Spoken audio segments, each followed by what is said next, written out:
So I feel I should rise to the occasion because it is a significant occasion to host for the second time here at Oxford, here at Pembroke, here at Torch, the Callaloo conference, and a very significant one this year, the 40th anniversary conference.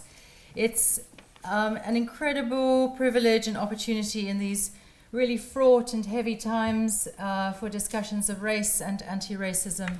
And I'm sure we'll touch on those matters in the course of the days we spend together. But it really is a privilege and an opportunity to be able to come together and to discuss, in particular, the legacy of Stuart Hall, which is, of course, the headline theme for this Callaloo conference. The Black intellectual in the African diaspora, the example of Stuart Hall. I'm not going to spend any time at all. I just wanted to articulate welcome, in particular from Torch, which I'm the director of at the moment. My name is Elika Burma, and you're all very, very, very welcome to Oxford. Those who may not have visited before and those who are visiting again, you're equally welcome, very warmly welcome from Torch. Just by way of opening this amazing event with a bit of pizzazz, a bit of celebration, it gives me great pleasure to announce two things. One has already been news for a while, and the other is very new news, and what incredibly good timing to be able to announce it here. The first announcement is that we're delighted at Torch to have received generous funding from the Andrew W. Mellon Foundation to run a 2-year project, Humanities and Identities, which we will explore through various strands of activity, conferences, workshops, Global South visiting fellowships, please look out for those, and various panels and discussions. We are going to explore questions of difference and diversity, and in particular in the academy. So this is it's a great opportunity, and we're completely delighted to have this funding in order to be able to run these various events. And for those of you who are interested in our visiting positions, please do go to the Torch website and have a look there at the descriptions of how it all works.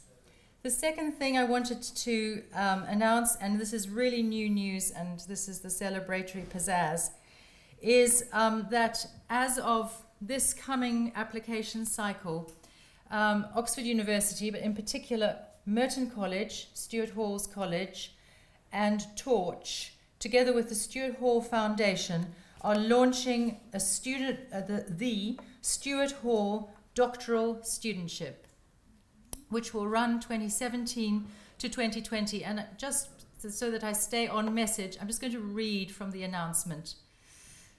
This opportunity is associated with the Stuart Hall Foundation, which is inspired by the life and work of Professor Stuart Hall.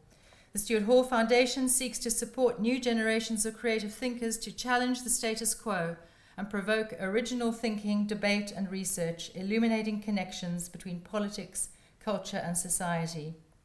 This opportunity, funded through Merton College and supported by Torch, links with the Stuart Hall Foundation's vision to encourage scholars, artists, and researchers to build on Professor Hall's legacy.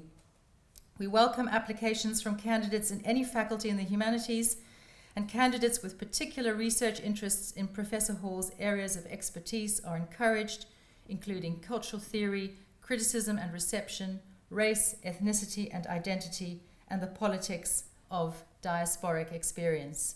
So you heard it here, you heard it today.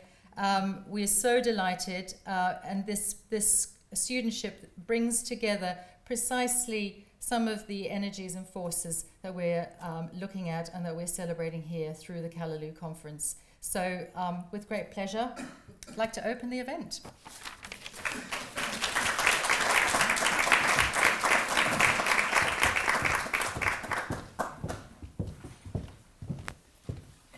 Welcome, everyone. We want to begin today with 3 speakers who will discuss the significance of the occasion. And I'm honored to be the first speaker.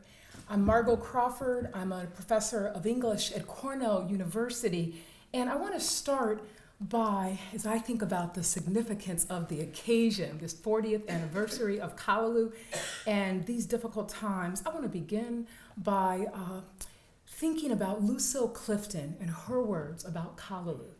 Lucille Clifton wrote, "In this time of need for peace, healing, and intercultural understanding, Callaloo is clearly even more important to our spirit, essential." That's Lucille Clifton. After the founding of Callaloo in 1976, Callaloo is now 40 years old. Can we pause right now and applaud Callaloo and applaud Dr. Charles Rao?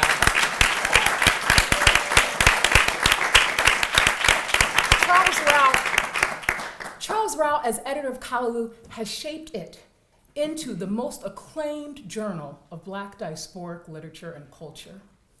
The Callaloo conferences, moving widely from places like Atlanta, Providence, Rhode Island, and New Orleans to Addis Ababa and Oxford, have been as pivotal as the journal in the shaping of Black diasporic literature and criticism. In an essay entitled "Making Callaloo Past, Present, and Future," Charles Rao explains, quote, that Callaloo has become more than a literary journal, growing into a de facto literary and cultural center. And that's so true as we think about what the conferences do, in addition to the journals, right? Callaloo itself, right, is that literary and cultural center. I love those words. It matters that one of the panels in this 40th anniversary is entitled "The Future of Callaloo." I believe each thick issue of Callaloo lets us feel Black aesthetics unbound. We feel the power of Black aesthetics as the power of the not yet finished. In these 40 years, Charles Rao's editorial practice has been the practice of diaspora. As we know, the practice of diaspora is the practice of translation and assemblage, and it is the practice of continuity and rupture. So many issues of Callaloo give us a sense of tradition, literary and cultural, and a sense of the call and response that shapes Black diasporic aesthetics. But Callaloo has also taught us how to hear rupture, the surprise of new voices and new visual images that make call and response a little too linear. You know, the very paradigm of call and response to me becomes a little too linear when we think about what Callaloo is doing. In Callaloo, we hear so many calls and responses echoing in so many multi-directional flows, as Callaloo gives us a diaspora without a center, a diaspora that is the rhizome, the web of roots that Edward Glissant has taught us to see, not a diaspora with, as Edward Glissant says, a, quote, totalitarian root. During this 40th anniversary conference, we ought to celebrate Callaloo's ability to be diasporic and local. Callaloo's original 1976 Black South frame has not been erased by its current position as our consummate, quote, Journal of African Diaspora Arts and Letters. In the very masthead, when I read these words, founded in 1976, Baton Rouge, Louisiana, I am always reminded of the wondrous way in which each issue of Callaloo lets the Black South rub in such a generative way against those words, African diaspora. The tension lets us feel the diaspora embedded in the Black South, and any latent, imagined tension between these different frames, Black South, African diaspora, reminds us that the practice of diaspora is the practice of letting frames cut frames and keep cutting, as Fred Moden writes in his book, In the Break. Callaloo is the poetics of diasporic motion. Charles Rao's body of interviews produced during these 40 years is a vital part of the poetics of Callaloo. The first interview I read was Charles Rao's interview of Keropetsi Kotsitsili. In this interview, Kotsitsili explains the movement of African American literature through South Africa. He tells a story about the circulation, this is Kotsitsili, that is, a story about the circulation throughout South Africa of one singular copy of Richard Wright's Native Son. Kotsitsili muses in this interview with Charles Rao, quote, "In the 1950s, a Black sailor from the United States came to Cape Town and gave someone there a copy of Richard Wright's Native Son. That single copy traveled around the whole country. Each person would keep it for a week or two, read and reread it, and then pass it on. Young people in South Africa, this is all part of the interview with Charles Rao, young people in South Africa were forced to be socially conscious from an early age. The ANC was everywhere. I read as much as possible before I came to the United States in the 1960s. For example, I knew Leroy Jones and Ted Jones as a part of the Beat generation. So when I met them, I knew what they had written and published, end quote. This story of one text circulating may seem fanciful, but this story signals the power of the diasporic motion that Callaloo embodies. Like the imagined movement of this one copy of Native Son, quote, around the whole country, Callaloo keeps moving. Cultural movements can congeal too quickly into a shape that belies the nuanced motion of individuals who exceed the boundaries of the packaged modes. Kotsitsili, in this interview with Charles Rao, was really explaining his own movement through the U.S. Black Arts movement while in exile from South Africa. During and after the 1960s and 70s, Kotsitsili reframes his Black arts poetry, mixing his Black arts poetry, U.S. Black arts poetry, with his South African inflected poetry and poetry by other African writers until it became a poetics of diasporic motion. This mixing and remixing is what Callaloo continues to do. As we pause at this glorious 40-year mark, we might consider Callaloo's practice of diaspora as not pivoting on bringing separate frames such as African, Caribbean, African American, Afro-Latino, etc. together. Callaloo's brilliant mix and remix takes us to what is illegible in these frames. The gumbo, signaled through the very name Callaloo, is a mix that can't be separated into parts. As I welcome you to this 40th anniversary conference, I welcome you to the beautiful mix in this very conference that will bring the literary, the visual, the cinematic, and mixed media together. Enjoy the gumbo. Hello, it's really, really wonderful to be here, to be back again. I'm Vivie Francis, Associate Professor of English and Creative Writing at Dartmouth College. My notes are quite brief. Author Percival Everett notes in the foreword to the anthology Making Callaloo 25 Years, edited by Dr. Charles Rao, that building a fence around what is threatening and controlling is an oppressive operating principle. And in its quiet, majestic way, a way that reflects the character and sensibility of its founder and editor, Dr. Charles Rao, Callaloo has fought the American cultural impulse to contain whatever threatens it. Indeed, Callaloo challenges received notions of race and the realities of colonization. That certainly remains true today. Dr. Rao's goal of a platform for Black Southerners in the U.S. to be heard, when neither the white literary establishment in the U.S. nor the Black urban North would give an ear, has become a vision of a dynamic, movable site for the study, exposure, and disclosure of vital African diasporic arts and letters, giving platforms along the transatlantic slave routes for those who desire it to have their voices heard beyond the limiting constraints of national boundaries.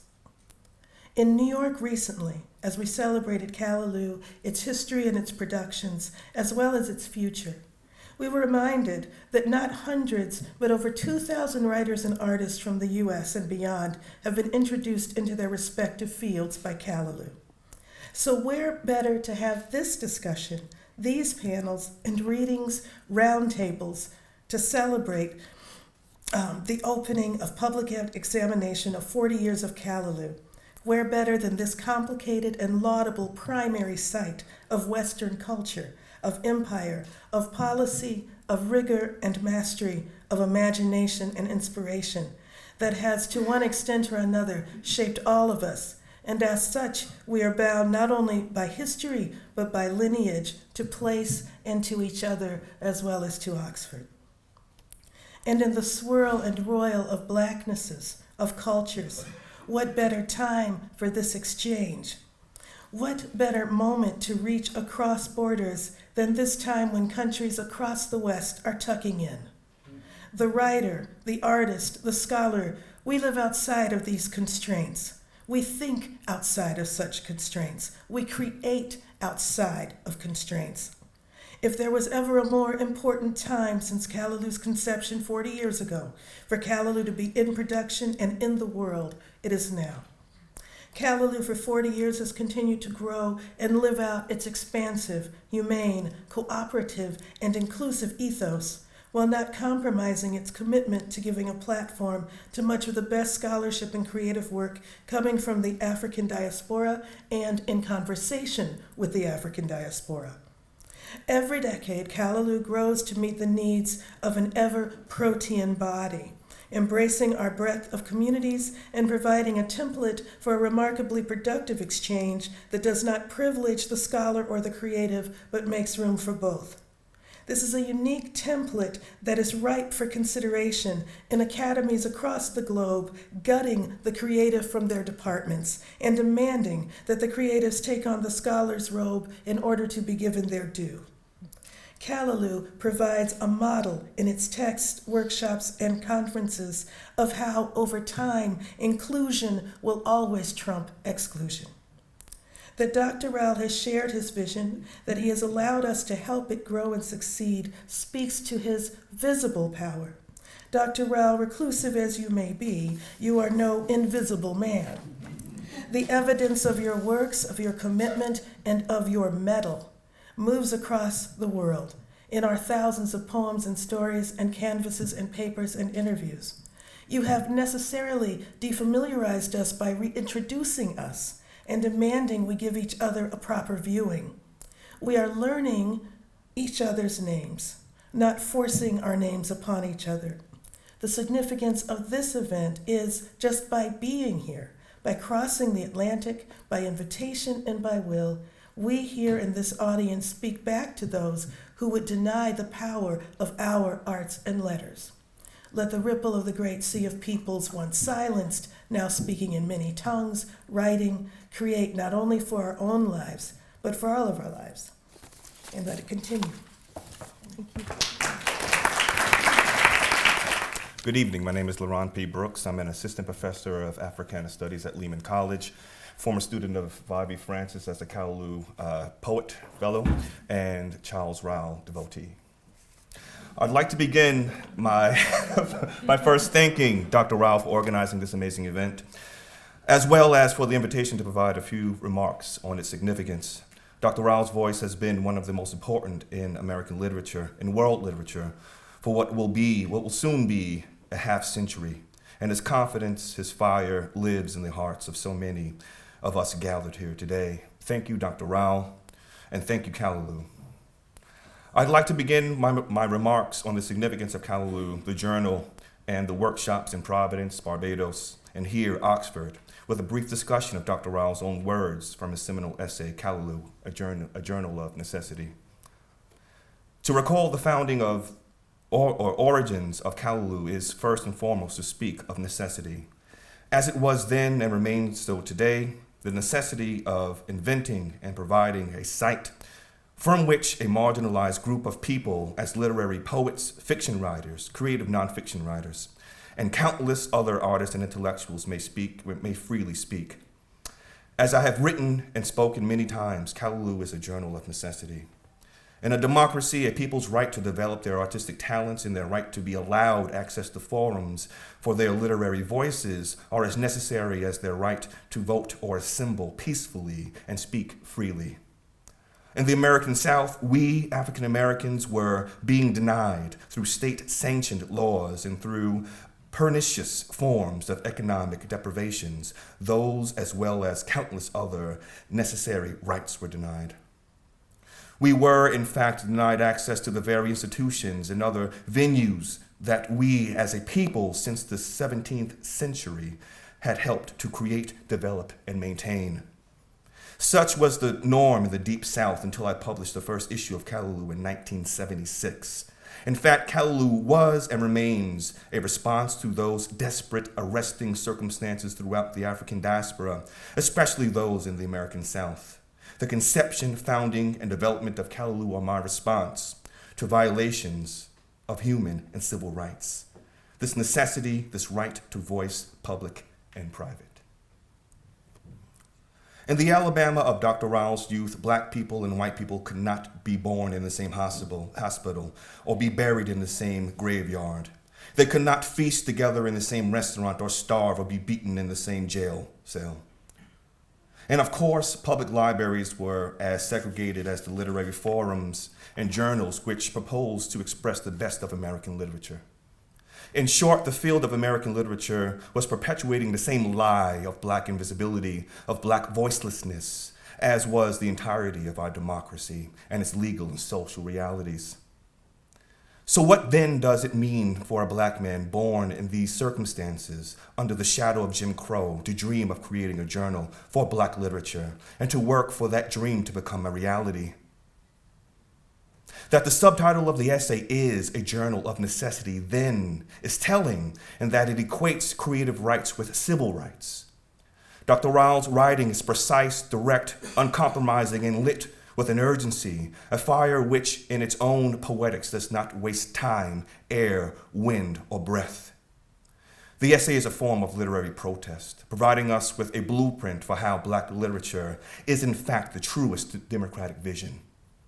The essay is a civil rights era constitution. Each proclamation is stitched in the moral seams of the metaphoric battle flags we raised in Selma and Montgomery.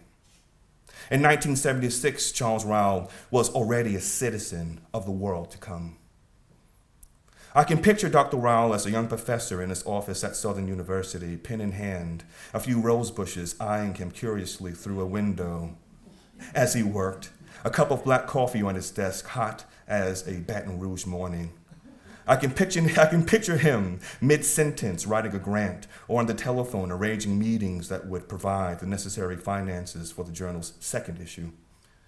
Of this moment, he has stated, because I had not identified a sponsor or a group of benefactors for Callaloo before I published the first issue of the journal in December 1976, I began to drift toward a state of anxiety. I did not know what the future would portend for the needful regional project we in Louisiana had together created. I did not know, however, that capital, like imagination and intellect, is essential to the operation and development of a literary journal. Callaloo, therefore, was not always a given. The journal was one man's dream, but he had to pull together an entire community to make it work. I have been privileged to be a part of this community of activists, artists, and dreamers. As a Callaloo Poetry Fellow in 2014, I was allowed a safe space to dream of my grandfather in his Coosa County, Alabama. Doc Brooks was a carpenter and the grandchild of an enslaved carpenter named Ira. As a child, his tuition was a pail of coal to feed his tiny schoolroom's furnace. He split the year between the classroom and the cotton field, and then in time there was only the cotton field and day labor, and then only a bottle of gin to smother the ache of Jim Crow in his belly. But his was an American story, a story of the American South, a story of the psychological confines of a small but important reality underpinning democracy and the pain of lawful segregation. I gathered courage to discuss his life in workshops with Gregory Pardlow and Vivi Francis. Together, we burned the field of my memories to nurture the seeds of truth nestled in the ash. Dr. Raoul published the resulting poem entitled Sailor in Callaloo, allowing for this great-grandson of an enslaved carpenter to find his craft and his own share of our nation's story in a journal of necessity. To summon the words of poet Gwendolyn Brooks in order to provide context for this moment, Dr. Raoul has summoned the whirlwind. The world needs Callaloo Journal and the brilliant voices gathered here this evening more than ever. Just 2 days ago, I arrived in Oxford from Johannesburg carrying what seemed to be a year's worth of questions peppered with the accents of the many tongues that comprise the diaspora. I can tell you that our African brothers and sisters and people around the world are anxious about the future. Given our troubling context, I would argue that we have never been in such good company as our own fear, our own imaginations, and our own dreams. The dreams are supply the tools for the protests to come. There is work to do, and Callaloo is and has been for the past 40 years a significant forum for our voices. May it continue to prosper. Thank you, Dr. Rao, for being a champion for the unheard and for your visionary service to humanity and the world's futures. Thank you.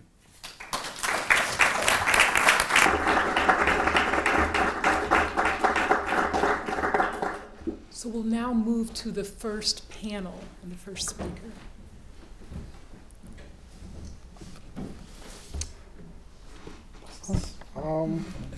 Can you hear me at the back? Okay. I want to begin by thanking Charles for asking me to do a conversation, he said on the phone to me, with John Akomfra. And so that's what we are going to try and do up here. I'm not going to give a lengthy talk on Stewart at all. I'm going to talk to John about this particular documentary, the Stewart Hall project. The title of the conversation that Charles asked me to do was called the Black Intellectual in the African Diaspora, the example of Stewart Hall.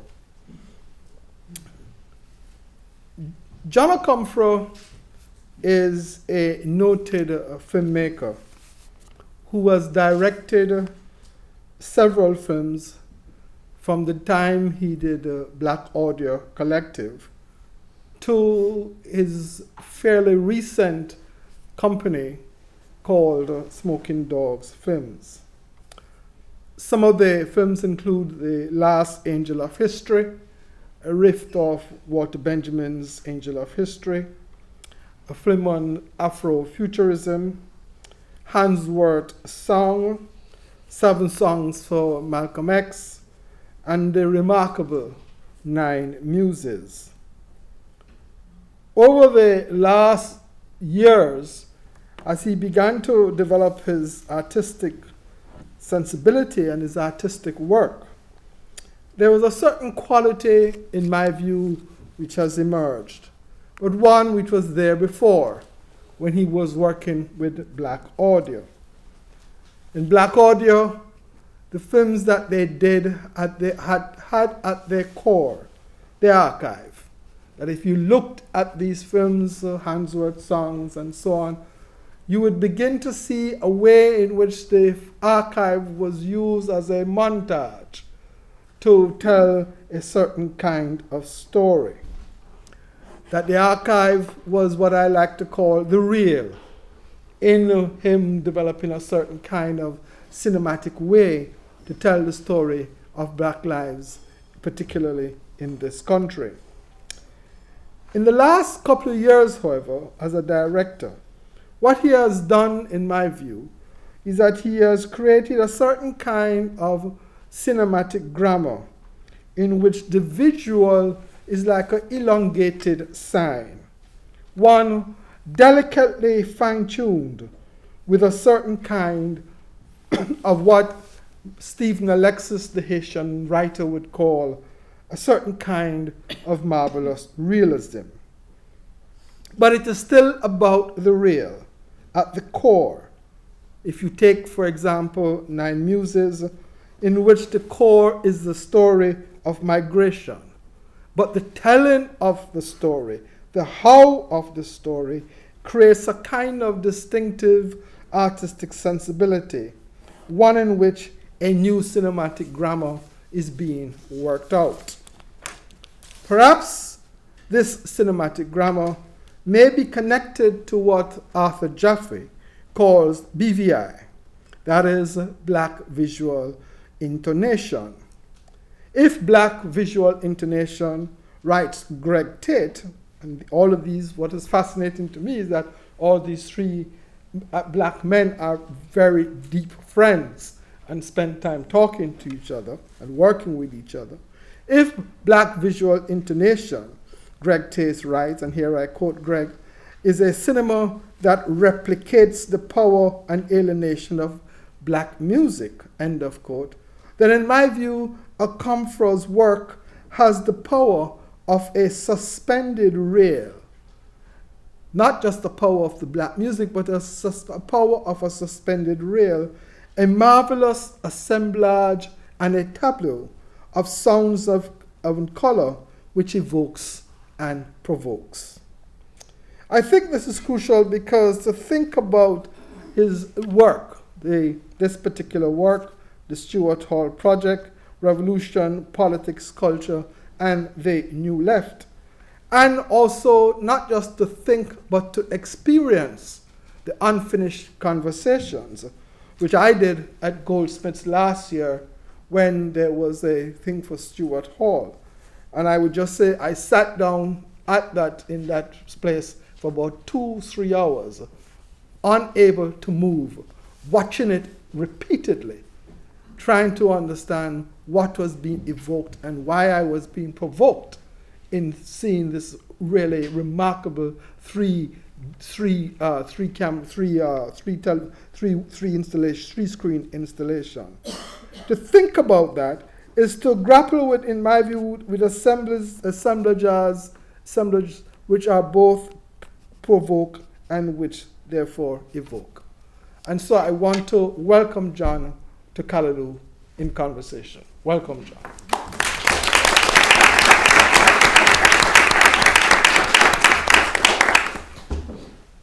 I want to begin, John, by asking you, what circumstances led you to do this?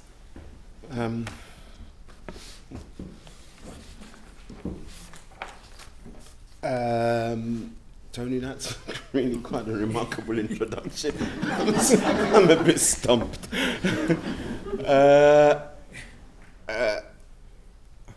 Two things. One, it became clear about 3 years before his passing that Stuart was not going to be around for very long. But the banality, in a way, of that insight was that we also realized he was going to be probably spending a lot of time on his own, not doing very much, except waiting to die. So we decided that we would engage him one more time in a project, and started to work on it with him on a century of, that was the idea, a century of black iconography, the black image over the 20th century. And we worked together collecting and discussing what form of presentation this would take for about 7 months. At the end of the 7th month, he pretty much said, I can't do this anymore because I'm just not well enough, and so you need to move on with it. And weirdly, that disavowal became an invitation, because the minute he stepped out, we realized that he could also paradoxically be the center of it. Whilst he was a partner, we couldn't do that. And so the unfinished conversation that you were talking about became a kind of meditation on the evolution of the New Left and of progressive thought in this country, but drawing not so much from his life, but the experiences, the ideas, the ideals that had somehow shaped that life. And it started with his notion that somehow there was, that identities emerge, as I think he'd said many times, at the sort of conjunction of the psychic and the historical. And so we decided to put that to test, to use his life as an example of that. And at the end of that, I realized that there was a lot more material that we could have used that hadn't made it into the installation. And that's what inexorably led to the Stuart Hall project. But I want to push you, John, if I could, Okay. right? Because that's a great answer. But what, for you as a person growing up in England, what would Stuart Hall have meant to you that would then have pushed you to say, we must do something on this person? You know, our lives had run, in a way, I think everyone who is of my generation, interested in ideas, interested in the book, interested in theory, really from the 70s onwards, had three quite distinct encounters with him. The first was in the 70s, when you realized that he was probably the only person of color on television in this country who's there precisely for the things you were interested in yourself. He was there because he had ideas. He wasn't a singer, he wasn't a pop star, he couldn't run, he didn't know anything about and somehow his very presence, I think, licensed a whole number of pariah and vagabond thoughts that we had at the time about what was possible. Stuart, as I'd said before, became a kind of charismatic example of what was possible for us, geeks in the closet, And so we came out to meet him. That's the first time. The second time for me was when it became clear in the early 80s that something really interesting was happening at the center. I was then at art college, cultural studies, and these essays began to appear, all of them suggesting that somehow we were at the center of something really, really interesting, that race had become, in 80s Britain, the prism through which the crisis of Britishness was being experienced. It was a really powerful idea because it made sense of so much that was happening to us at the time, and I met him finally, properly, in 1985 because we were working on a project. We wanted his help. We invited him to come, and he gave his time generously. So we've been friends ever since. And I would say that in a way, the Stuart Hall project, if I had to really, really push myself deep down, it was just a kind of practice of friendship. There was no more to it than that. I didn't know it could become a film. I had no idea, and I didn't care whether it became a film or not. I didn't know whether anybody would be interested in it, and it didn't matter either. It just seemed a way, finally, of saying to him, listen, you had this profound impact on our lives. And this is just a little offering, if you like, which should be for you an affirmation of that, the respect and the love and the friendship that we feel, we have for him. One of the things that comes out in the film and that comes out in conversations with him and with you as well has been this preoccupations that he has had with young black folks, the people who are growing up in England. What would come of them? What would happen to them? You end the film with a really powerful statement where he says, not just that we are here to stay, which is what people were saying in the 70s, but that we are almost like a vanguard for something that is new, and we must therefore go and get it, and we have a right to it because it's ours. Could you talk a bit about that preoccupation that he had about young black folks in this country? I think despite his protestations to the contrary, I think Stuart knew very, very early on He was here from 1951. I think he knew from very early on that he was going to stay. And that marked him as a very different kind of post-colonial intellectual in Britain in the 50s and the 60s. Because I think on the whole, most people were in preparation for a return. I think he decided very early on that he was going to stay. And so the question of how race reproduced itself in this firmament, in this culture, became an important thing for him from a very early age. He was actually the only black intellectual who was remotely interested in that first generation of post-war children born in this country. I've looked everywhere and I can't find any other writer of equal worth or importance who would bother to even consider the fact that we existed at all. And the fascinating thing for me for that was that he continued almost as if he was waiting for that moment when we would grow up to meet him. It's really uncanny. I can't describe it any other way, because if you do the maths, Stewart does this program in 1964 about young children, us, who were all 8 or 9.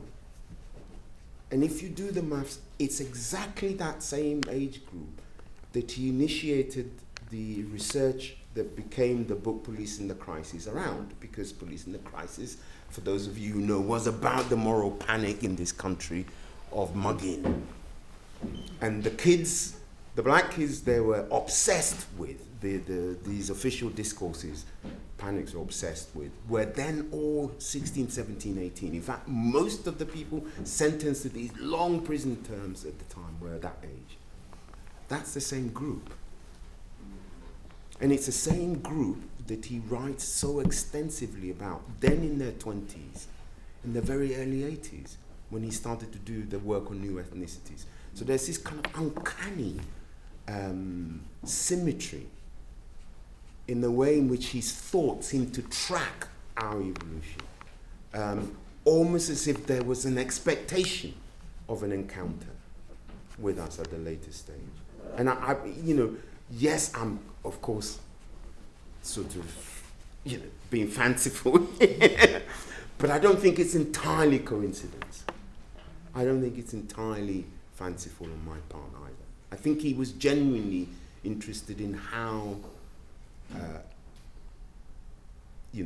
the diaspora, put it that way, was to reproduce itself in this place, and had identified very early on that it would center on that first generation of post-war British black kids. Yeah. Could we then just talk a little bit then about the encounter? Because there are two kinds of encounter. There's an encounter with the colonial power and the so-called native, which generates something else. Césaire talks about this in Discourse of Colonialism. But there's also another encounter. There's the encounter of the colonial subject in the actual colonial country itself, which generates something else. And he comes up, belongs to the latter. And then your generation and mine then come here at different points in time and have a different set of encounters. And I want to talk about that encounter and whether or not, how you think that Stewart navigated that encounter. Because he always said, I'm in England, but I'm not of it. He always said that when you speak to me and I speak to you, you speak to me, referring to the English, that you speak to me, you speak to me, you must remember I have the plantation at the back of my head. So what is it to talk about these encounters a bit and how you think he navigated, and what's the encounter, how does that encounter generate with him a certain kind of thinking? Well, I mean, as you know this because you knew him as well, more than I did. And you know that there was a time when this was a deeply frustrating thing for some of us because we wanted him to name himself as a figure wholly of this place. And he would never do that. You couldn't get him to do that. And I think as a result, then it seemed a problem, but actually later on you realize that paradoxically, one of the many elective affinities that we had was precisely to do with that disavowal.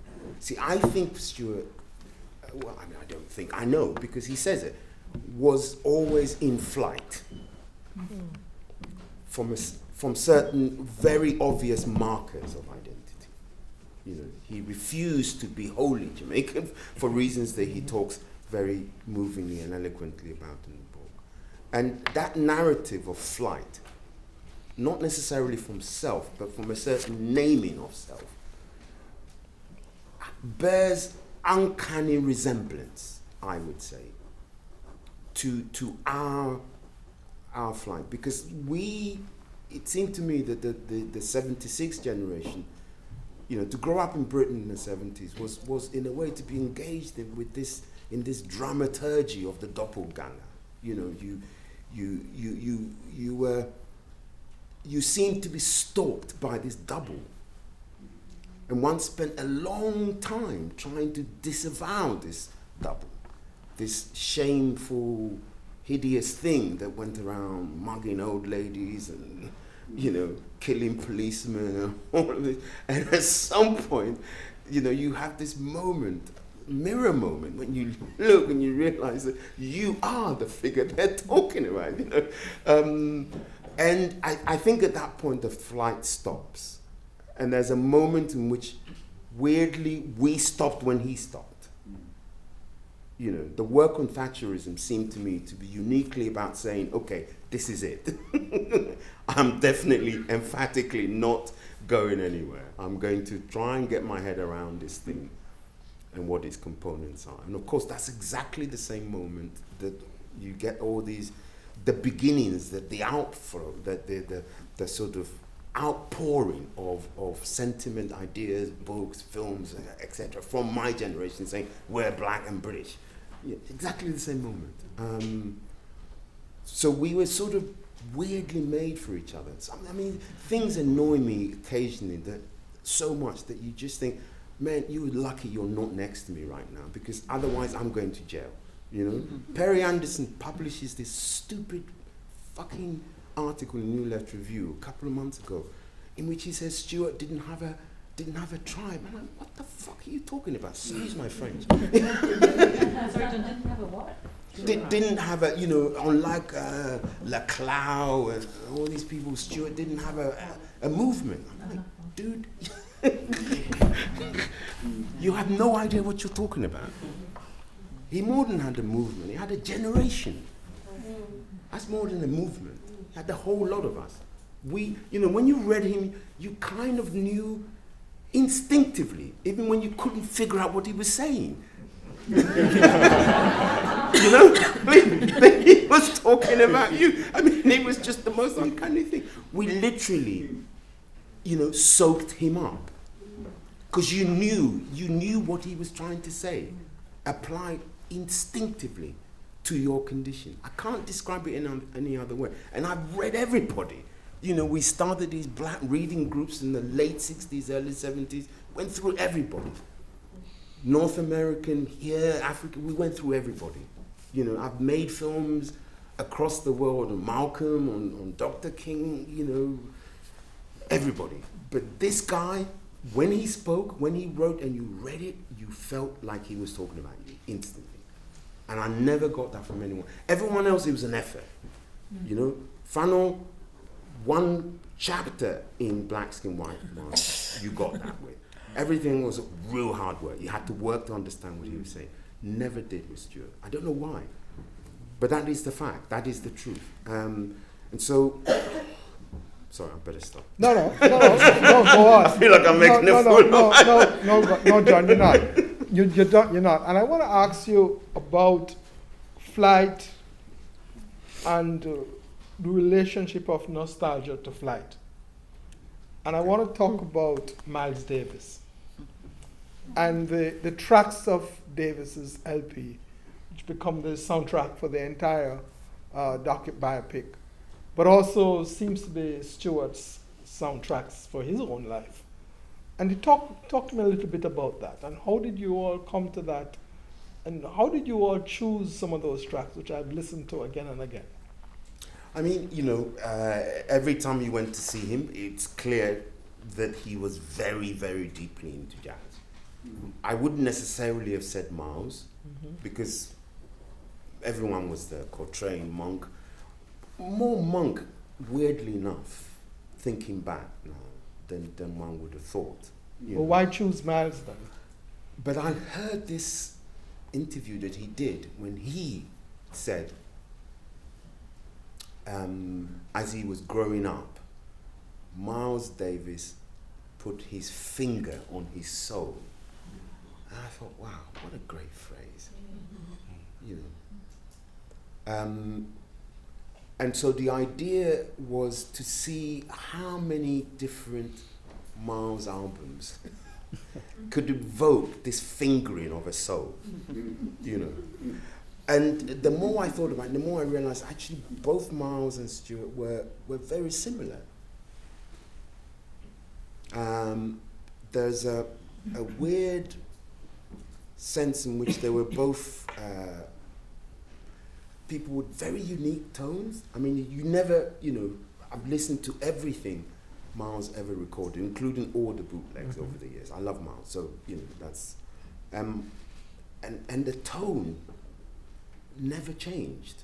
It's put to a variety of uses in different settings, but the actual tone of Miles doesn't change very much at all, And Stuart's quite similar. I mean, when you hear him, you the voice is always the same, but whether you're listening to him in 1958 as a sort of 20-something talking about life in this country, or arguing with the Blairites in the sort of late 90s, he puts them to very different uses. It's almost like they're both really into the idea of conjuncture. And one takes so seriously the notion of a conjuncture that you sink everything into it, but not at the risk of losing one's voice. You never, he always comes to everything with the same thing. I am of this place, but I am a figure of the Caribbean. This gives me certain insights.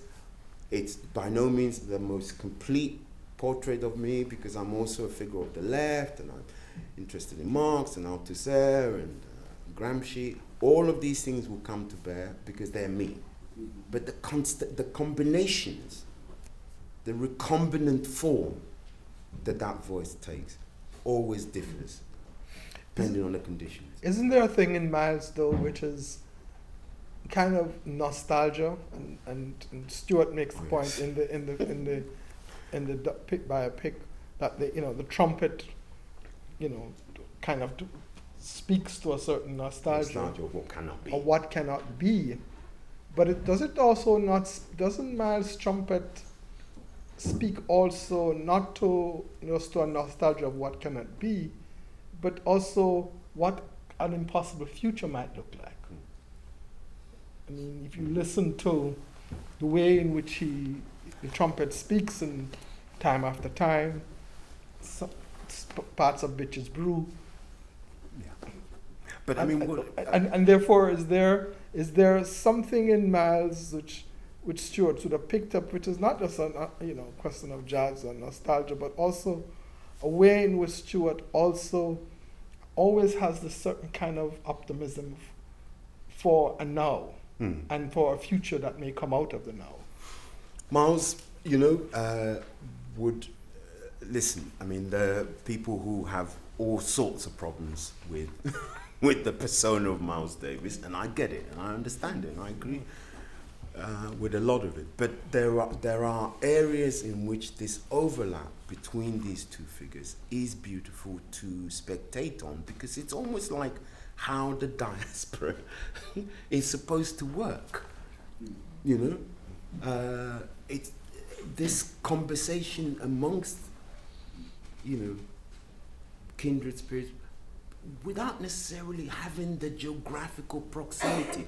It's a kind of affective proximity at play, in which people are going over the same things, coming to different answers, but walking the same roads almost, and so in the sort of footprint, one begins to see a sort of pattern. But of course, there's size 9s and size 12s. So it's never the same. But there is a ghostly kind of, the afterlife of these footprints seem to me to bear relation and seem to suggest that people might have in their will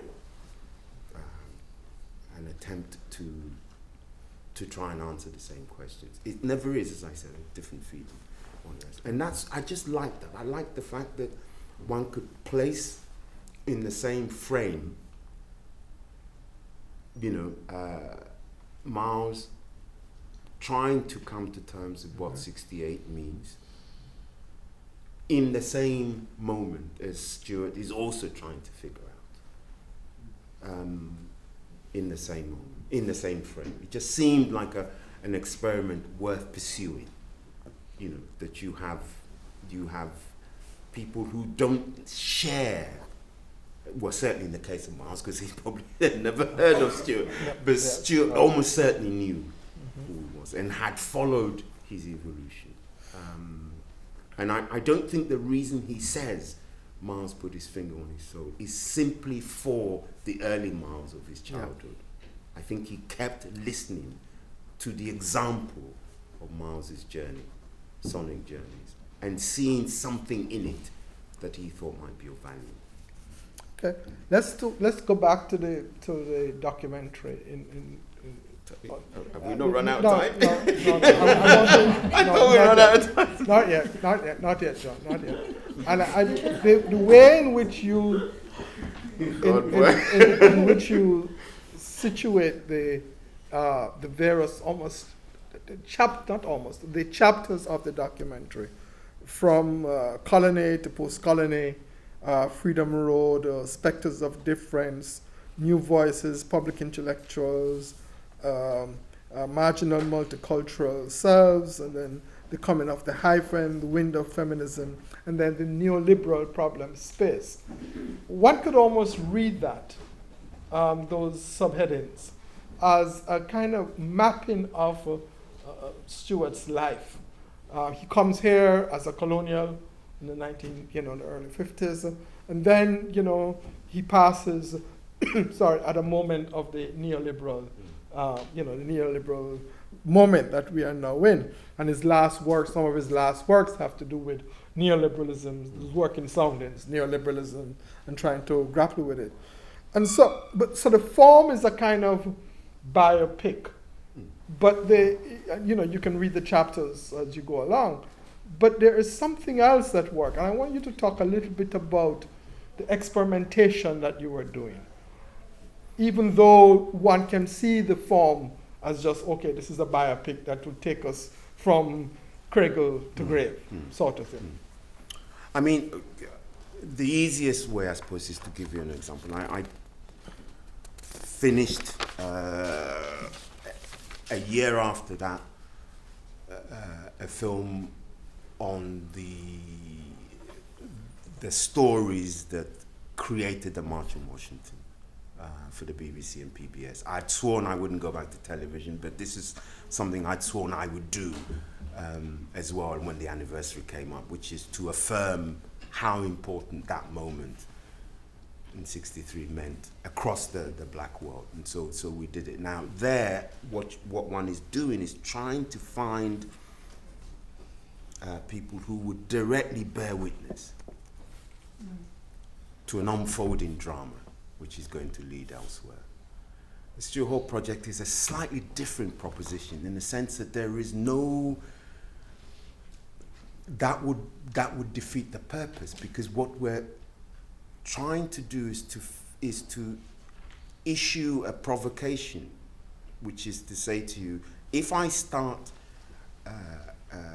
a section on his life in the 50s with the title Freedom Road, how much of what I'm going to show you will you accept as embodying this quest for freedom?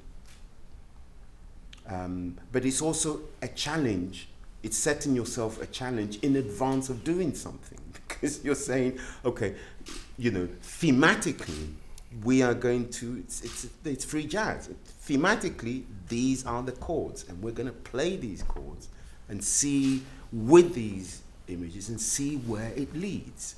What matters is not so much whether we confirm the original premise or not. Again, simple improv free jazz principles here. It's not, it's not where you start. And the point is not to end up confirming where you started, but it is important to start somewhere. It's important to have, this ensemble of approaches together, and then you say, let's go. And you see where it leads. And if you do it enough times, if you have 6 or 7 headings and you say, these are all playing to this, the question is, how much of that will you accept as my fellow traveler in this drama, the viewer? How much will you accept is a fiction on my part, and how much is it's rhetoric? It's basic, good old-fashioned Roman rhetoric. I'm making a kind of a wager, a gamble. I'm saying, I think this shit will play to that theme. What do you think? Okay. What was it like to work with him? With him? Mm-hmm. He absolutely hated it. He absolutely, he so loved The Unfinished Conversation, because The Unfinished Conversation was a 3-screen piece. It was discursive. It had a kind of bravura and breath, and then suddenly, once that was over, I said, well, here's this logocentric account of your life, the linearity of your life. He absolutely hated it when he first saw it. I just sit and I said, look, listen, this is the problem. Most of what you've said that has a real value for my generation, and I suspect for most people, happens after 1968. And the conceit of The Unfinished Conversation is that we will stop when you say you discovered you were black, which is 1968. So, morally and ethically, I cannot chuck away 3 decades of your life because you don't like single-screen films. I mean, we have to, and I think put that way, he slowly came round to it. But in the beginning, he was like, I don't know. Complaining. All the way. 2 more questions, John. One of them is that I did notice this before when I watched it, but I watched a couple of times to prepare for this. And I noticed that at the very beginning, what comes up is man of the left, cultural theorists, architect of cultural theorists, public intellectual, but not black intellectual. And I was thinking the conversation we're having today is about Stuart Hall as a black intellectual and an example. And I was trying to figure, and couldn't find an answer as to why is, in fact, that was not there. Yeah. This is, it's the snare of the archive. Yeah, it's a strange space, the audio-visual archival space, because on the one hand, as I've said several times, diasporic lives, don't have that many monuments that attest to their having passed through places. And so, of course, text and images are absolutely critical and need to be considered as monuments in their own right. But, and here is the big but, when you go to the archive, what you have is this combined thing of the official memory of a space, what it valorizes as important, and a kind of weird utopian undercurrent supplied by the diasporic figure. Because, I mean, think about it. Most images or most films made here, nor anywhere, colonial, post-colonial periods, which have figures of color in it, are usually, from current affairs, news, are usually about announcing a problem. You know, so bad housing, underclass, they're always about a problem. Now, but that's not the reason why the people in the films take part in it. I've yet to meet a black person in this country who agreed to an interview in the 60s because they wanted to be pathologized. You know, so at the heart of the archival project that I'm involved in is making this distinction between the utopian aspirations of the black subject in the archive, and you get it really very powerfully in some films where, as you watch this figure, you could see the figure themselves saying, I am doing this because I am waiting for the moment when me and you, John O'Comfort, will meet. That's why I'm doing this. Images want a future. That's why people give interviews, not to be put into a vault, because they hope it will say something in the future. So the ethical and moral task is, can you salvage, can you save them from the morass of pathology and social problem stigmata, and you can do that, but you can't invent things for them that didn't exist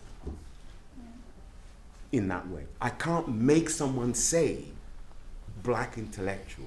It's not there. I can make Stuart a black intellectual for me, but I can't make a TV newscast in 1968 say a black they didn't say it. That's the quandary. What is your next project? Any more biopics? Well, I mean, there's always ones you're grappling with. I would love to do something on Manly in Jamaica in the 70s for sure. That would be great, wouldn't it? Yes. Yeah. You're telling secrets there. Yes. Talking it, yeah. And I'm working on something for New Orleans, an art show in New Orleans called Prospect, on the great unsung hero of African American music, Buddy Bolden. So I'm doing that now. And that's it. Okay. Thanks. Stuart Hall was a gift to us, and John brought back that gift to us. Thank you very much. Hello, everyone. My name is Robert Reed Farr. I'm a professor of English at the Graduate Center of the City University of New York. And the first thing I have to say is, as we would say back home, you all have gotten me all up in my feelings. What a marvelous event this has been already. And I just want us to take 1 minute to acknowledge the fact that just our gathering here tonight is in fact the legacy of Stuart Hall, and is in fact, I think, so much of what he called for and would have wanted. I also just want to say that the panel of people who we have just heard from are each in their own right have been so inspiring to me. I want to thank you, Alika, for your very gracious introduction and welcoming us to Oxford, and also to be gracious back to you, to acknowledge the fact that I know the yeoman's work that you have done here at Oxford in terms of African diaspora studies and also studies of the Global South, often by yourself, it seems, and often with not so much company. So thank you very, very much.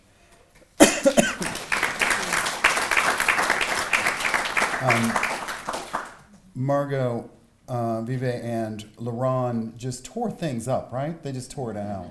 And I was so reminded in each of you all's talks about the great value of Callaloo as an institution, not simply a journal, but an institution that brings so many people together in every continent, in multiple continents, and also the great value and the great courage of Charles Rowell. So thank you all for having done that.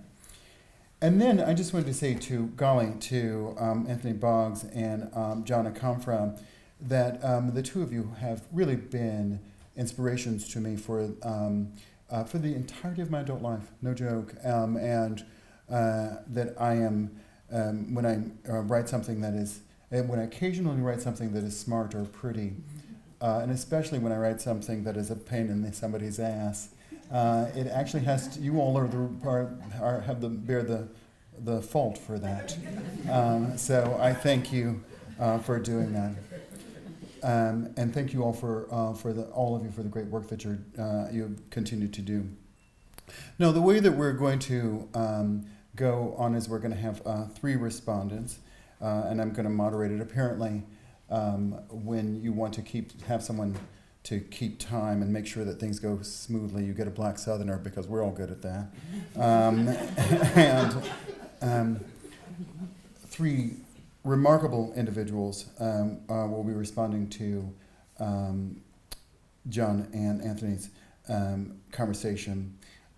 Second from my left is Jonanim Adu, who is Professor of Caribbean Literature and Culture at Goldsmiths here at the University of London. And one of the things I should say that African American academics think about a great deal is the fact that there are even fewer black people inside universities in the United Kingdom, smaller percentage than in the United States, and that is saying something. It really is. So the very fact that you are here, and I think in your right mind and in good spirit, as the old folks would say, is a blessing to us. Truly a blessing. Holding it down, 3 from the right is Nicole King, who is lecturer in English Literature, University of Reading. She gave up on the beauty of the United States for the beauty of the United Kingdom. We still haven't quite forgiven her for it, but we are so glad to have her here and are really looking forward to her comments. And then I don't know if Professor Spillers is going to join us at the welcome table or no. She's we're going to let her say it in the welcome chair. But she is, of course, the Gertrude Conway Vanderbilt Professor of English. The Gertrude Conway Vanderbilt Professor of English at Vanderbilt University. I think that the way that we'll go is that we'll go in exactly that order, if that's okay with you all. And then maybe if we have enough time, we'll have a little bit of question and answer from the audience as well, if we're all in agreement with that. Joan.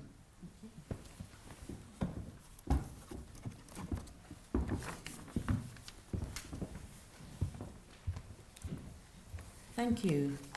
And what a wonderful evening. What a brilliant start and a stimulating conversation. Thank you very much.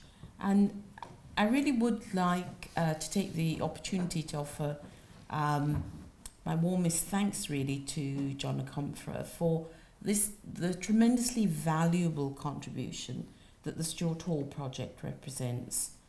I'm not a cultural studies scholar as such, and we are wonderful at dividing up knowledge into neat little boxes. My field is literary studies, and one of the things about the black intellectual, Stuart Hall, is that for me, there's that delicious little secret, or it's like a secret, that he escaped from the narrow field of English literature, as it was then. At least that's how I like to think of him.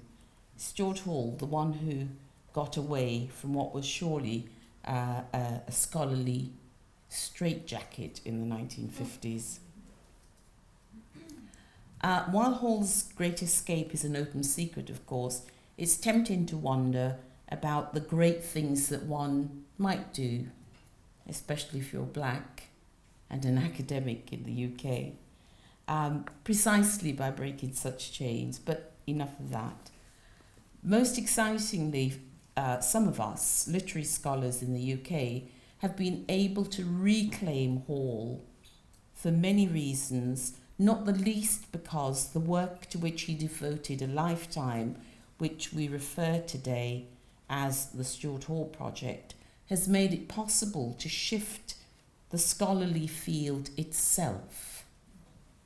The tools allowing us to think more clearly about the cultural context, which of course one was never supposed to do in English literature, about identity, heaven forbid, about the changes effected by migration, specifically to ex-colonial centres that become the diaspora, as your work, John, shows so clearly, have been critical, particularly for another generation, and even beyond your generation I'm talking about now.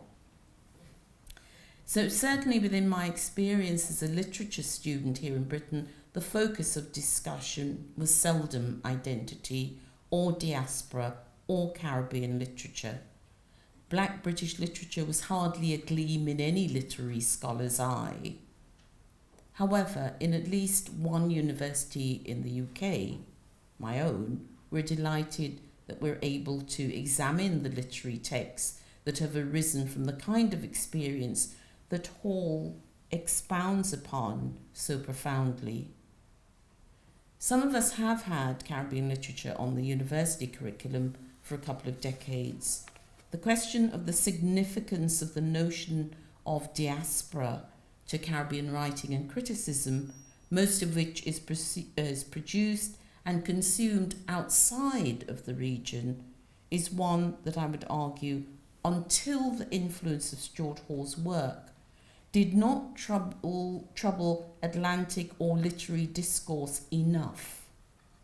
That is to say that, for example, we were only too satisfied to think of the work as out there, belonging to the region, sometimes even when we studied texts like Selvon's Lonely Londoners. Not only is attention to this dimension, the diasporic dimension of the corpus of writing long overdue, diasporic considerations also trouble critical concerns by further underscoring complications of production and reception. Where is the writing produced? Where is it received? And we could talk about who belongs where and the ways in which the writing belongs to authors in different places at the same time. So it prompts us to ask more precisely about the dual rootedness, sometimes multiple rootedness of texts, of literary texts, and is not content to leave the here-there-ness, or what one might refer to as the multiple vision of the writing unexplored. This, I think, is a troublesome frame, precisely because it insists upon key meanings that are always multiple, which is not to say perhaps that you or I find it troublesome, but that many people do find it troublesome. The Stuart Hall Project brings out the multiple focus through, for example, its very effective aligning. Tony asked about the musical, and we might talk about the political, and certainly there's been reference to the cultural, but also the personal that comes so clearly across. Most importantly for me, the project opens up the question about what it means to be diasporic. What happens, for example, when we foreground Caribbean writing as diasporic? That is to say, we take account of the literary text as one that speaks to the metropolitan centre, particularly London, where of course we have considerably fewer black academics than you have. I recall not so long ago going to Vassar and finding 22 people of colour in one place. I could not believe it. I thought I had died and gone to heaven. So we take account, we want to take account of the literary text as one that speaks to London and simultaneously references a relationship that is crucially historicised through the gross injustice of enforced transportation of black bodies during the era of Atlantic slavery, which links so strongly with the absence of black scholarly thinking here. The questions for me becomes, what light does exploration of this persistent diasporic consciousness throw upon the kinds of writing that I'm particularly interested in at the moment, Caribbean writing, and how does exploration of this persistent diasporic consciousness illuminate black British writing, which we insist upon as a distinct body of writing. I want to suggest that the diasporic lens that Stuart Hall's life and work provides, and especially clearly chronicled and so accessible in your representing of his project, those lenses illuminate much of the corpus of the writing that particularly interests me at this point in time. They bring to the problematic of theorising the body or bodies of literature an added complexity. At the same time, in applying a diasporic perspective, which Hall's work and your work does, John, it helps me to better share with my students, that next generation, and we find ourselves, as a result of it, so much better equipped to open up the text to further exploration rather than to restrict its many possible meanings. And I'm glad that we have this evening, because when I go back to Goldsmiths Library, I will now be able to find those videos on the shelf. I happen to mention, yes, and they were all taken out. Yes, they're being waved at me just now, but you see what I mean? It really is important. It's, it doesn't just stay on the shelf. So we spend a lot of time thinking about the literary text in relation to so many of the questions that Stuart Hall asks, and even the questions that he avoids asking because he ditched the literary text.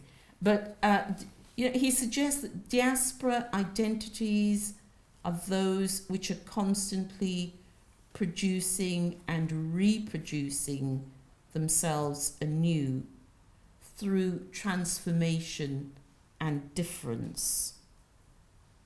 And this is a statement that is very important as we go to this new body of writing that, as I've said, precisely his work has made possible. He gave us the tools to fight for that body of work. He gave us the tools to insist that it is on the curriculum. And now you've given us the tools to help students to understand his life in the 1950s. Some of us were around then, but remarkably, another generation need very much to be shown what was happening and to have someone like Stuart Hall explain why it is important and to be able to go back to it. So I want to thank you very much for that, and I want to just say it has been enormously important work, and Tony, thank you to you for asking those hard questions which just shed so much more light and makes John squirm in his seat as he tries to respond. Thank you. Hello, everyone. I'm Nicole King, and I'd just like to echo everyone's thanks, and it is an honor to be on the program. It's a very illustrious program, and I don't mean just this evening. I mean the whole 3 days. I had prepared comments because we've been asked to talk for 5 minutes, but I'm going to go off piste a little bit. When I think of Stuart Hall, I think about the way his work has helped me to understand racialization and cultural identity, especially as I was writing my PhD dissertation and my first book on C.L.R. James. And I mean that he helped me to understand the complexity of subject formation and identity, whilst also giving me a window on other modes of working and thinking, both within and outside the confines of higher education. And I think that's where I want to focus my comments, which is on pedagogy, because this was such a fantastic opportunity, this interview and conversation that we've had the pleasure of listening to today, in such an amazing way of learning, which is not being spoken to, but being invited into a conversation, which I think, of course, I know that Charles had already thought of this, this idea of collaborative learning, and that he did this deliberately. But thank you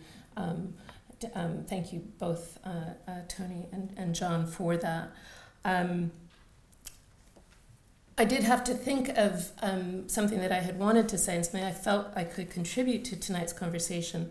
And so just very briefly, I was thinking about the sorts of conversations that Stuart Hall and the work of my colleagues on this panel has enabled me to do. And I began to think of possible conversations. And one of those conversations I thought about, and I feel justified in doing this because we've already heard Lucille Clifton mentioned, and we've also already heard Gwendolyn Brooks mentioned. And I really started to think about Gwendolyn Brooks, and I started to think about Stuart Hall, and we're about to be in the wonderful position of celebrating the 100th anniversary of Gwendolyn Brooks's birth next in just a few short months, so in June 2017.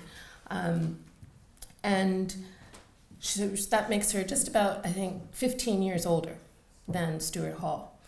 So they're very much in conversation and entering the world and writing about the world in similar time frames. As this evening has gone on, I've also thought about Lem Sisse and Bernardine Evaristo and Benjamin Zephaniah's poetry emanating from here within the United Kingdom. And thinking about the work that they do and how that has been enabled, whether deliberately or not, by the sorts of ideas that we have access to because of Stuart Hall's extraordinary corpus of work. But listening to the interview, I wrote down, so I'll tell you what I was thinking about in terms of Gwendolyn Brooks. I was thinking about how Stuart Hall has been written about and talked about as someone who really has that extraordinary ability to analyze the moment that we're in, right? To capture that, and he's always here, always present, helping us to understand what it is we're working through. And I think, and as someone had said earlier, that he realized, I think as John said, he realized he was going to stay. When he got here, he realized he was going to stay, even if he hadn't admitted it to himself. And in many ways, I see Stuart Hall as a poet in that way, right? Because poetry and poets write to us about what's happening now. They have to be extraordinarily present. And I also think about several people have already mentioned how Stuart helps us to think through, or has helped us to think through, extraordinarily complex ideas and to understand cultural identity and subjectivity as such complex entities. And yet he does it with this graceful and accessible prose. And so in that sense, he is a wonderful, wonderful teacher. But it's also interesting that the form that he favored, right? That he favored short articles as opposed to long books. And again, I see a certain poetry in that. So I see a certain affinity. I wanted to talk a little bit more about about particular poems that Brooks wrote, but I won't. But I'll just make a reference. So if anybody wants to go look at them, but I was really thinking about her sonnets that she wrote in conversation with soldiers serving in World War II who wrote to her, and she used many of their words in her poems. But in writing those poems, she said this. She said, because she transformed in many of the ways that Stuart Hall has transformed the essay and how we think about writing, she transformed the sonnet. She's a fantastic technician when it comes to poetry.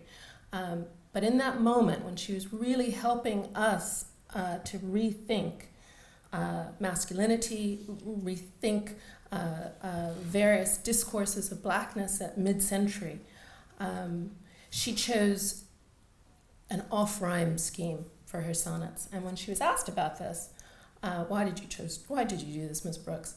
And she said, it was an off-rhyme situation, which demanded an off-rhyme scheme. And so what she was talking about was the trauma, the extraordinary trauma of World War II soldiers, not their in conversation with their heroism, but the trauma, the broken bodies that were coming back home. So maybe this is something I will explore, but I explore further.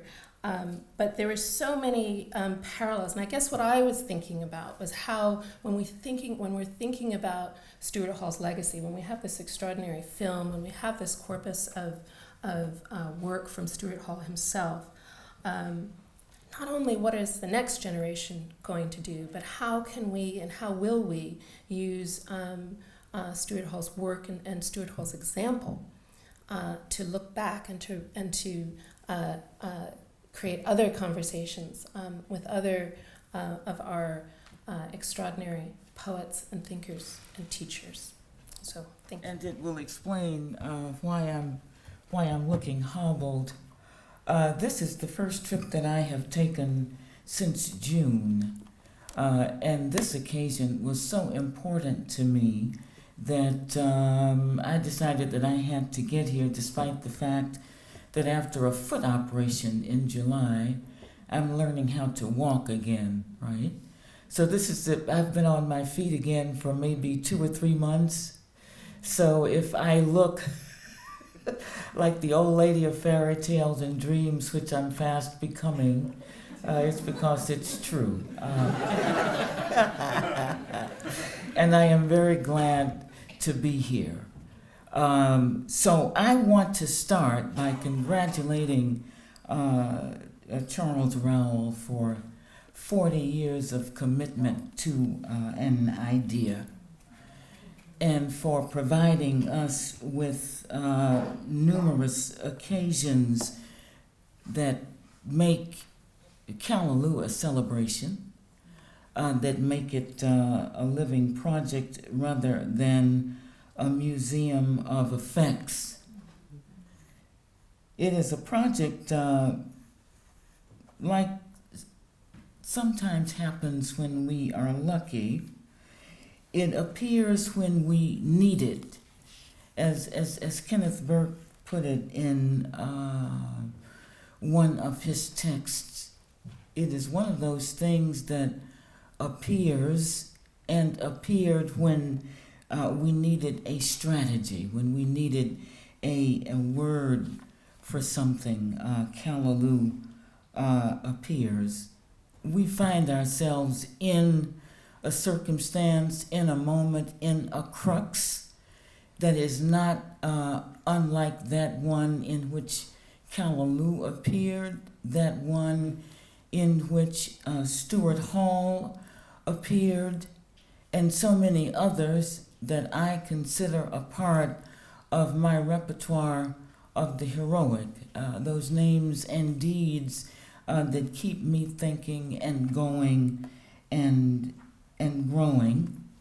We find ourselves at the close of an era and the beginning of something that we don't have a name for yet, though it sounds like Brexit in part, though it sounds like revanchist movements across the Western world, though it sounds like a name I will not evoke in this forum, but you will know precisely what I mean when I remember November 8th in the United States this year. All of that would suggest to my mind a watershed, a before and after. We find ourselves someplace else. So in this moment, we find ourselves trying to protect creative impulses once again. Those creative impulses released by various projects like Callaloo and Stuart Hall and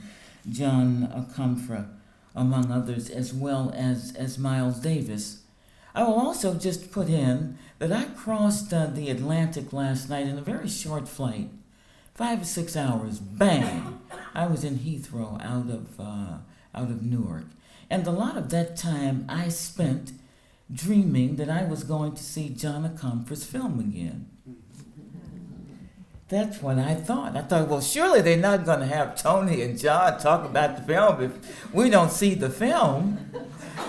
I saw this film at Vanderbilt back in April, an occasion of remembrance of Stuart Hall, and it is a gorgeous film. So I would just ask, are we going to see this film before we leave? Who do we put that question to? All right, sir. So, Professor Rao, we have to see this film. So, I sort of wrote my remarks with that film in mind, with Miles Davis on the soundtrack. And before that moment, I had never quite put together, and this goes back to something that Joan just said, Miles Davis and Stuart Hall. I had never quite seen them in that kind of historical juncture or junction. So it's a beautiful film, as well as highly suggestive. So these revanchist movements, an odd word that we get from the French, as we get so much from the French. I've never had occasion to use it, but it seems to me that that's precisely the word that we need for this day and time, as we would say. These revenge movements that I think of as little atavisms or throwbacks. That's another word, I think, for what we're looking at, and in that sense, they are very primitive, right? There was a white nationalist, neo-Nazi, whatever you want to call it, rally in Washington, D.C., the nation's capital, the day before I came over to the conference. And, well, I don't know if you want to say interesting things were said, but certain things were said again about the white supremacy and so forth, so that this moment reminds us of a monstrous growth that we always knew was there, as it's been battening and fattening on its resentments since at least the 60s. And sloughing toward major cities of the world to be born, and emboldened by the outcome of the 2016 presidential election in the United States. So what does this moment look like? Other historical occasions have called this forth. Post-World War II in Britain and the United States, Stuart Hall enters the picture in one of these cruxes. I have to get used to the fact that I'm quickly becoming one of the oldest cats in any room, right?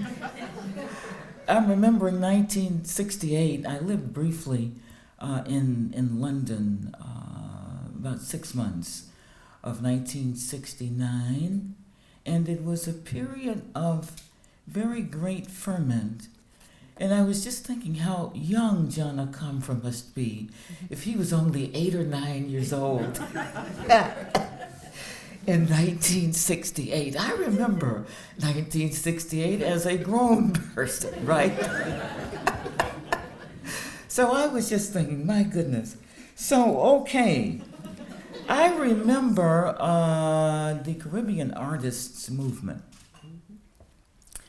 And my own little attempt as a graduate student at Brandeis University in those days to launch a practice of diaspora, even in the late 60s, as I attempted to get members of the Caribbean artist movement over to Boston. Well, we were not able to pull that off in those days, but the idea of the practice of diaspora has never failed. We have not always had a name for it. I'm not sure I had that term available to me as a child of African peoples. I'm not sure that word would have been available to me to apply to Africanity in the late 1960s, but it was certainly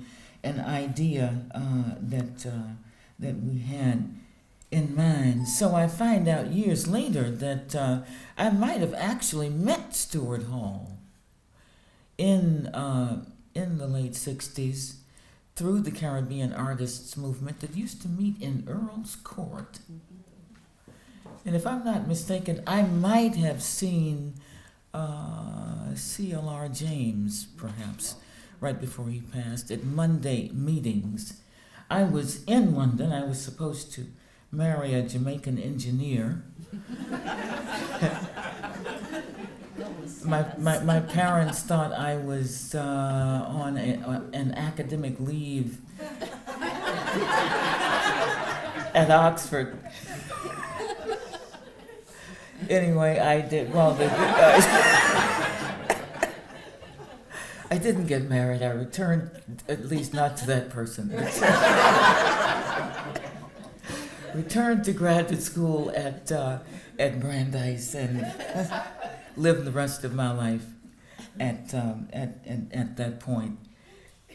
Telling that story, I'm just remembering that on both sides of the Atlantic, across Atlantic tsunami of expression, of ideas, of ferment, of agitation. And one thing that it did was bring the era of segregation and apartheid to an official close in the United States. And that had an equivalent or analogous movement here in Britain. Of course, I did not know then what I know now, that we really were looking at cross-Atlantic movement and a movement that affected several Atlantic communities. So I'm impressed that folk like Stuart Hall, like those strategies that we need, appear most when we need them, or at least they seem to appear when they are needed. And we're in just such a moment that requires, as Ralph Ellison put it, startling words for brave occasions. The charm of our moment, if we dare to be charmed by our moment, is precisely its uncertainty, its porosity of definition. And to go back to something that LaRon Brooks said earlier tonight, we are never in such good company as in our fears and imagination. It is time once again for stretching and seeking again in this new historical horizon that has just opened. Thank you. I think we're pretty much out of time. That's the sad news. So we're supposed to go until 9 o'clock. 9 o'clock. We're supposed to go to 9 o'clock. Yes. We could take one or two questions, right? We'll take 1 or 2 questions. Please. You know, I would really like to see a Stuart Hall type person coming out from the English-born people of Caribbean heritage. But I believe it's important to remember something and to call for something. Last year in Oxford, as you know, there were students who were walking down the street chanting, "Rose must fall," and decolonise the curriculum. And the reason they were doing that, the students were saying that our curriculum here at Oxford, a university that, as you know, has been voted the best university on planet Earth with the largest history department. But when I spoke to the Vice Chancellor in April and asked her how many students are there, and not students, lecturers of African ancestry at Oxford University, she wasn't sure. And we concluded at the time there was one. Now, you've heard these people say they want to get more Stuart Halls here, and there's definitely a need for them, is there not? But with an institution like this, voted the best on the planet, which has a reluctance to employ people of African heritage, can they even decolonize the curriculum if they want to employ people who look like me on the curriculum? Now, I say that this is the real issue that, well, I think you guys should be really addressing. This is real life, this is here. Most of you guys are from other places. Why is that?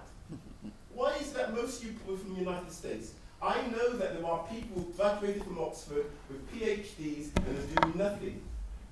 You know, and they're doing nothing because they're not allowed into the system. I see there that the director of Torch is there, and I'm pleased that she's done that because I put on a series of talks in the summer, and I feel like Torch, and I put it on because Caribbean people say we are concerned about the curriculum, we're concerned about things. So I believe that my role is to bring it to the institution. Okay. And I feel like Torch has ignored us. I'm going to cut it short now. But the point is that let's be real about this. If you're living in this so-called great university on the planet, and there's, to my mind, there's only 2 staff at Oxford of African ancestry, we ain't going to create any more Stuart Halls. To the panel. Please. I need that.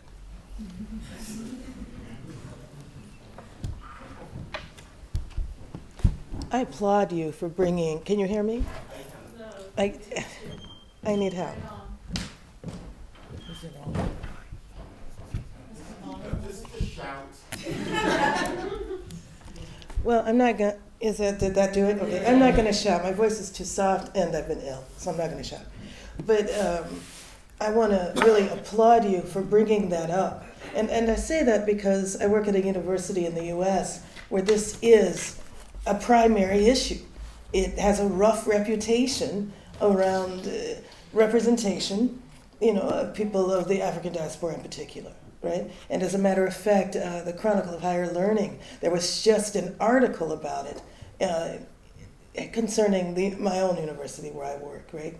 But we're really aware in the U.S. of what you're saying right now, and there are discussions about it, and we talk about it, but the power to, I believe the power to shift those kinds of things definitely come from the student body, right? And if the student body is so enamored and so inspired and so moved by the institution that it's in, it's very difficult for them to really push back, right? But really, in the U.S., it's the student body that can push the most to make those changes.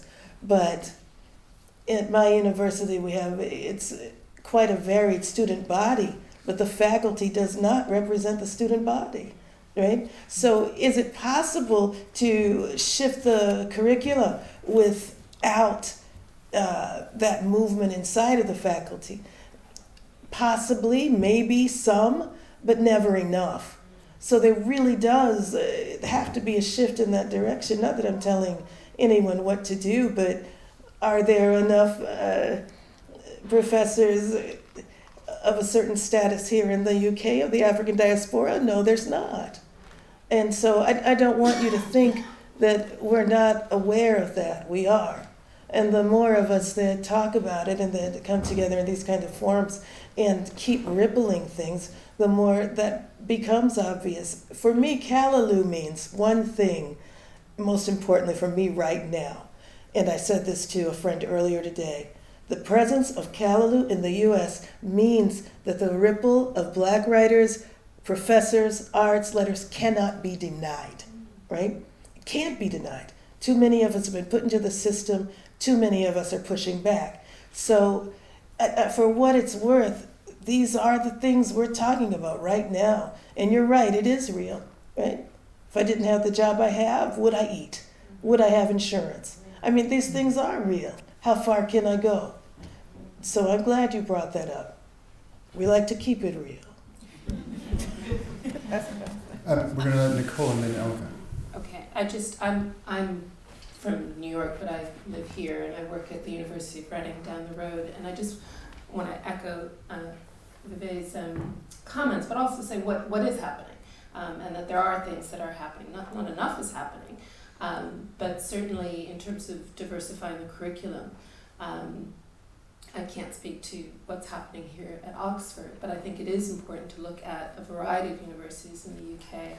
I mentioned Benjamin Zephaniah and Bernardine Evaristo, who are both professors of African descent, who are both at Brunel University, who are both teaching creative writing there. And that's huge to have two people of color in one department of English is extraordinary. But that in terms of access and widening participation, my colleagues at Reading work very, very hard. It is not just about what's happening at the university in terms of the diversity of curriculum. It also has to be what's happening in secondary schools in terms of the diversity of curriculum. And the lack of diversity in the curriculum in secondary means that students are reluctant and don't even know that studying aspects of Black diaspora life and culture, whether that's from a sociological point of view, historical point of view, or literary point of view, is actually an option to go and do at university, much less go and do as a postgraduate enterprise. So, the work is being done. It's not perhaps enough. We don't necessarily have the numbers, but there are things that are happening. And I think sometimes it's harder to work at and to do that work at the best university on the planet. But that doesn't mean that we should ignore the work that is going on in perhaps less salubrious contexts where people are not necessarily getting headlines and international students and that sort of thing. But there is quite a lot of work happening, and from a diversity of colleagues, not just colleagues of color. This work would never get done if we had to rely because there's so few. So I just wanted to put that out there. Please. I'll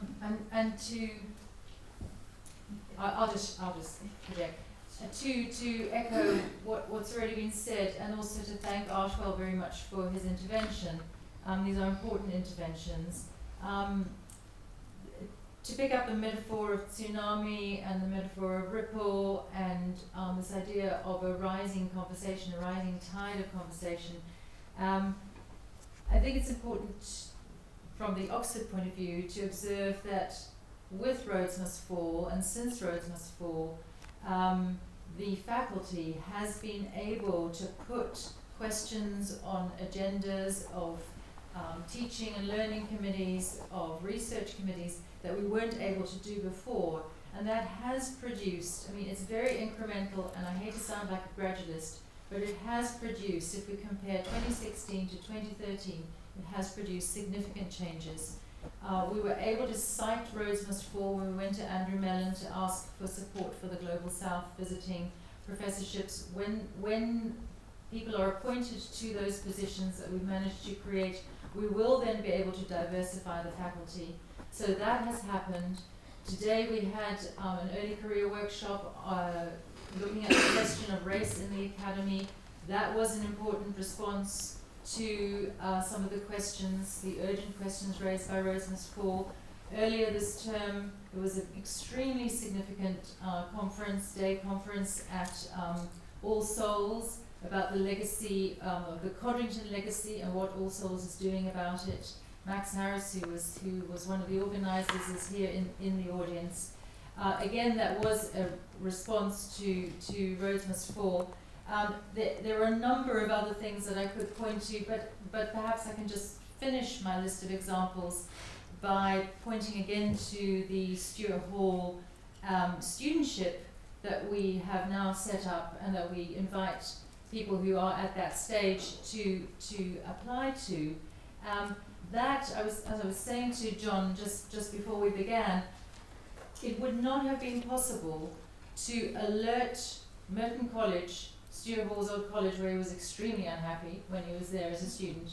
It would not have been possible to alert Merton College to the need for the studentship and the need to acknowledge within the walls of this university Stuart Hall's legacy had we not been able to show the Stuart Hall project film to people who had not heard of Stuart Hall, even though they were at Merton, and some of them were should have known better. But there was the film.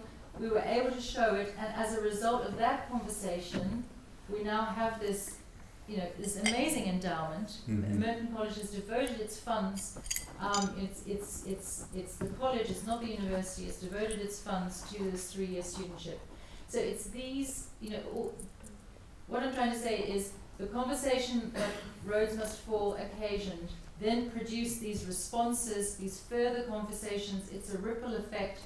There are things happening here at this university. It's really hard. We're working extremely hard, and it's fantastic to have the encouragement of Callaloo at an occasion like this. Thank you. I promised one more question, and so we'll take one more and then we will end for the evening. Please, I see you. Thank you. Good evening, everybody. My name is Catherine. I was born in Oxford. I'm first generation family to leave this country. I just wanted to just share something that just following on from what's just been said. I don't have a degree from a university. I have a degree of life. The reason I don't have a degree from a university is because the course that a course that I would love to go on is now going to be available next year at the university, Birmingham City University. Last Saturday, I went to Birmingham City University to an open day, and the course for me is exactly what I've been looking for. And it's a real shame. I live in Oxford, and I would love to do a degree in African Studies or whatever in Oxford, but it's not the course that I want to be in, for a number of reasons which I won't go into. But I hear what you're saying about you've been working hard, but people who live in this community have been engaging with Oxford University for generations, trying to break down barriers, trying to work with you, trying to say you are excluding people like myself and other people around the world to come to this university because of the curriculum. And what's happened with Rhodes Must Fall, and thank goodness it happened, because if it didn't happen, you wouldn't be looking at the curriculum, you wouldn't be reviewing all the different aspects of the department. Because it's like, how many hundreds of years too late, not too late, but later, that you realise you've woken up, and actually, do you know what? You're disenfranchising brilliant people who could have studied here, but actually, because of all the different aspects of what you've been talking about, they're not able to come here. So I just hope that it doesn't take another 100 years for what you're trying to do to happen. But guess what? I've been given an opportunity to actually come and try and help, which for me, I'm happy about, but I just want to see something positive happen to enable people like myself and people around the world who are brilliant people who can offer something to be able to come into this organisation and make a massive contribution, not just to this Oxford University, but to the world at large. So, it's good that you're starting, but look why it's happened, because of Rhodes Must Fall. And as somebody said here, I think when you mentioned about the students are taking action, they took action, and they're still taking action. Yes, I'm aware. They're still taking action. So there's a lot of lessons to be learned, and it's a shame that the lessons have not been learned after how many hundreds of years at Oxford University. But you cannot do it by yourself. You need the community. You need other academics to do that. there are not many black academics around in the UK at all. And I'm looking forward to going to do that degree course, all being well, next year. But what a shame it's taken me 32 years to find the course that I want to do, and it's not in Oxford. But one thing what I'm particularly interested in is the African studies courses in America. Because I would like to, between now and then, is to link up with some of the African studies in America. If anyone has any contacts, I'd be really interested, because I'm hoping to go to America next year, all being well, and I'd like to visit and, make some connection. But thank you very much for giving me the opportunity. I think that I don't know that question is answerable. I think that it is a fine point to perhaps end this evening on. I'd just like to say thank you for making that comment, and also thank you for asking your question. I know, I think that everyone in this room agrees that we have a very, very long way to go. We are very, very proud of the work that we have done, but in these times it is particularly important for us to redouble our efforts and to be even more sophisticated and even more pointed in the work that we do. One of my handlers is attempting to handle me. I just wanted to make a short announcement. I talked to Kelly at College Station at Texas A&M, and she said that a number of our boxes that were being shipped here were being held by customs, and they're going to be released first thing in the morning. Customs, those dangerous brochures. Guys, thank you so very much to all of our panelists. Thank you so very much to John and Comfort. Thank you so very much to John Bob.